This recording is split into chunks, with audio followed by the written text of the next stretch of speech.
Hello, ladies and gentlemen. Welcome back for another video. This one is on a great gun that has been in my arsenal longer than any other, and I promise that is the truth. I've been having this specific gun, uh, let's see, I would say probably since 2015, late 2015. So, what, 7 years I've had this thing. I do have other guns. Don't get me wrong, that I have inherited. But as far as guns that I've come up with on my own that I use a lot, this has been the longest. So let's get into it. So this is the Ruger 1022. It does have a bull barrel, which this specific gun did come with the bull barrel. Um, it is a good barrel. I wish they would have done like a different finish on it. It is kind of hard to keep up with. It does want to rust on me. It's not like wanting to completely turn orange, but there are spots that I have to maintain and make sure that they stay clean.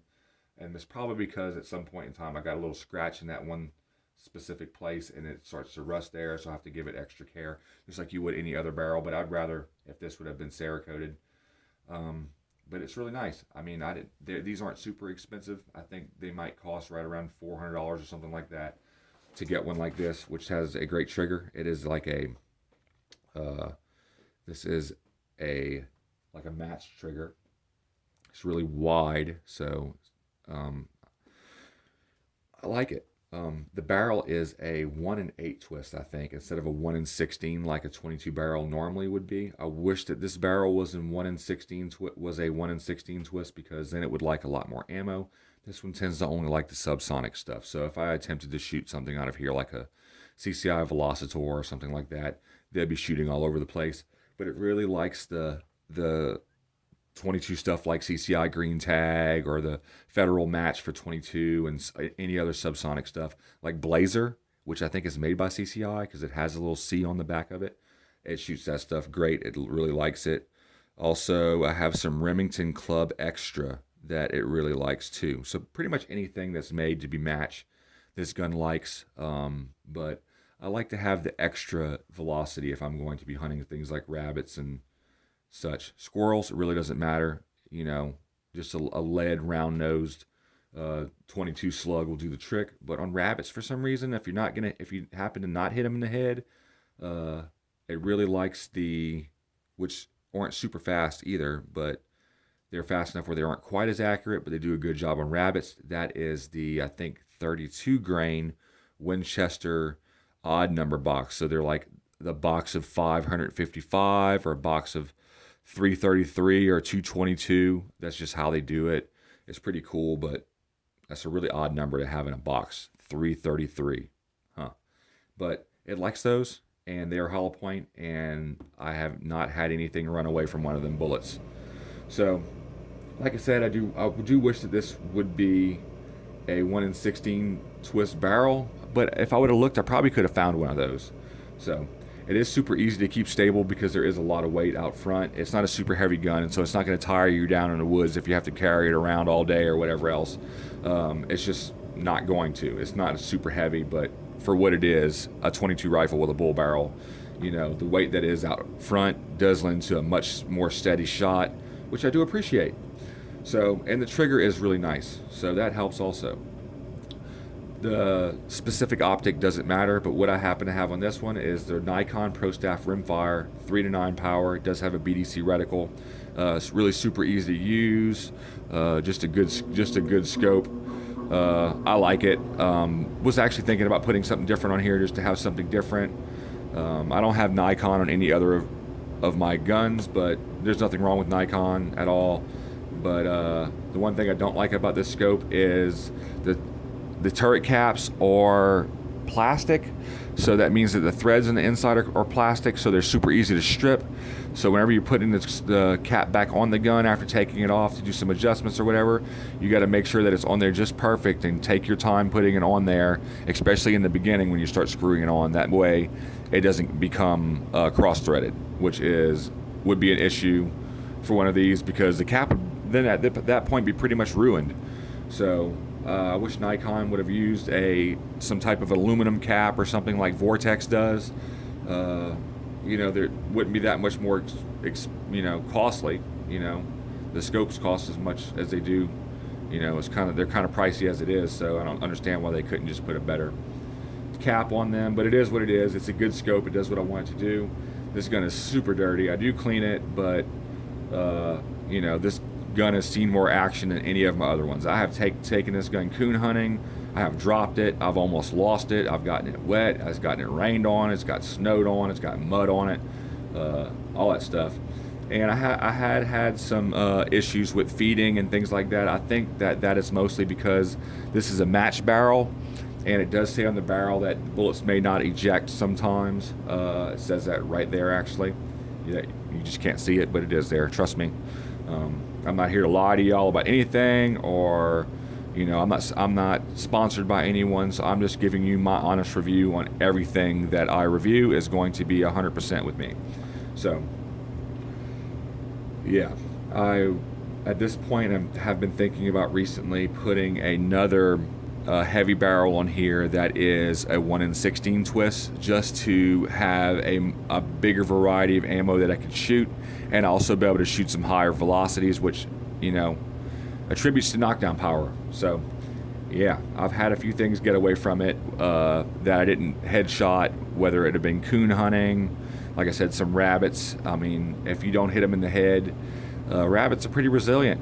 So if you're going to be rabbit hunting with one of these, or any 22 for that matter, I would suggest that you use a hollow point like 32 grain or something like that, something that's a bit faster and that's going to do some mushrooming out and have more, a little bit more knockdown power, because I would consider a 22 rifle underpowered for certain small game animals, unless you're headshotting them or you're using the proper ammo. So make sure that you're using something good. I made the mistake of using some copper plated non-hollow point ammo. I think it was Winchester M22 stuff that I was trying to rabbit hunt with, and I lost a few rabbits because I wasn't using the right ammo. So that was my fault, not the gun's fault. It is what it is. This gun came with this Hogue stock on there, which is super nice, like rubberized, and has like stippling on it or whatever else. You're not going to drop the gun even if your hands are wet. Like the stock is great, except for up here in the front, it is really flimsy, which I wish that it was not. But like I said, it is what it is. The gun wasn't super expensive, and obviously I've had it as long as I've had for a reason. It's great. I think it is a 20 millimeter rail in here. I could be wrong, but I think that it is. It looks like a bit shorter in the front up here and taller in the back. So I'm pretty sure that's what it is. Could be wrong. It could be like some weird number, like 18 millimeter rail or something like that. It does have a butt pad on it, which is actually a little bit soft, which isn't really needed in a 22, but it's there. Has steel. It does have steel sling studs. I didn't realize that they were steel. I thought they were like a hard plastic, but they're steel. I put a bipod on this all the time to shoot it out at the range when I do shoot it, and try different ammos. I will be doing an ammo review with this at some point, actually out on the range, where I'm going to be out on the range making the video, where it means that it's not going to take place in here. I might do the post review in here, which would be like showing y'all the targets and stuff like that, but it will be getting some time on the range, and y'all get to see it shooting, which is nothing special. It's a 22, but 22s are great for beginners and for people that want a small game hunt or just do some planking for very low costs, because 22 bullets aren't very expensive. They're more expensive than they used to be, but not as bad as a lot of other ammo is right now. So if I had to point you in the right direction as to get a 22 rifle that you would enjoy, and that's not going to be something that's complete junk, this is a good option. I have been thinking about getting a few other things, just because, like I said, I have had some issues with this thing feeding, and that's because it is a fast twist barrel. I'm not sure exactly how that changes things. I think it's because there's more pressure in the barrel, which makes the shell sometimes get stuck in the chamber. So there have been times where I had to push the shell out with a cleaning rod, which I did not really appreciate, because if I was in the woods hunting with it and that happened, it would ruin my whole hunt, because I just don't carry around cleaning rods while I'm hunting. So I'm looking to get something that's a bit more reliable. I was actually looking at the Bagheera bolt action 22. There are two of them. One of them is like a really super heavy barrel that's really nice, and there's also one with a little bit of a lighter barrel that's still super accurate, but it is a 1 in 16 twist. I think the gun is about like $600 or something like that. Anyways, I'm gonna go and check it out, look up some reviews on it, and might get it. If I do get it, I will definitely give y'all a review, and even shoot this gun and it side by side to show you what groups look like, what ammo they prefer, and things of that matter. I'm going to actually try a bunch of different ammo if I do that. That way y'all have a good idea of what y'all need to be looking for as far as ammo if you own one of these rifles.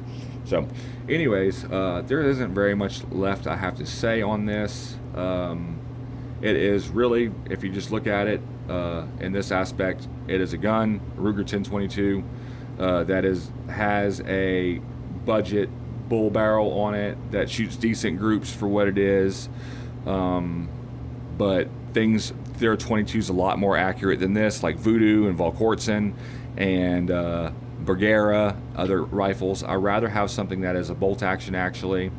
Also something that isn't as easy to lose a magazine on. I have the same issue like this with losing magazines with my 6.5 Grendel, which is a Howa, but I'm going to try to get that issue fixed. This one I'm not as much worried about. I think I'm going to use this as more of a range gun and just a gun to do some videos with, to compare to other 22 rifles, so y'all have a better idea of the difference between the two, or this specific one and another rifle if y'all are looking at purchasing one.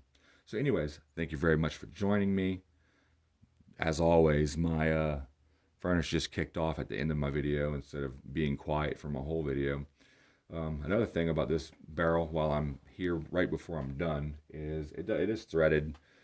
So you can put a muzzle brake on there or a suppressor. And contrary to popular belief, depending on the muzzle brake you have or compensator or whatever, some of them or a lot or make your gun more accurate than others. So if you do have a threaded barrel and you want to put some type of a brake on there, which you don't need on a 22 or a compensator or whatever, some make your gun shoot terrible and some make your gun shoot great. Sometimes your gun shoots better with the thread protector on there, so play around with that. Also, there are some tolerances for how tight you could have these screws in the bottom of the gun that also makes your gun shoot like junk or shoot really good. So make sure that you're doing everything right, and there is nothing wrong with owning this gun. But like I said, I'm in the market for something different, as far as not having to worry about this thing falling out and bullets getting stuck, which doesn't happen very much, especially if you keep it clean. It will not happen at all. But if you're coon hunting all night and shooting a whole bunch, or if you're at the range testing a whole bunch of ammo out, there is a chance that you might get a stovepipe or some type of a hang up. So I'm wanting to move to something that's a bit more reliable, which would be a bolt action. So not getting rid of this gun, but looking for something better. So anyway, thank you all very much for joining me for this video. This is not necessarily a review, but it's my take on this gun, what I feel about it since I've obtained it, since I've gotten it. Don't regret it. It's a great gun. Like I said, I still have it, but I want something different. Anyway, thank you all very much for joining me. God bless you. As always, like and subscribe. Bye-bye.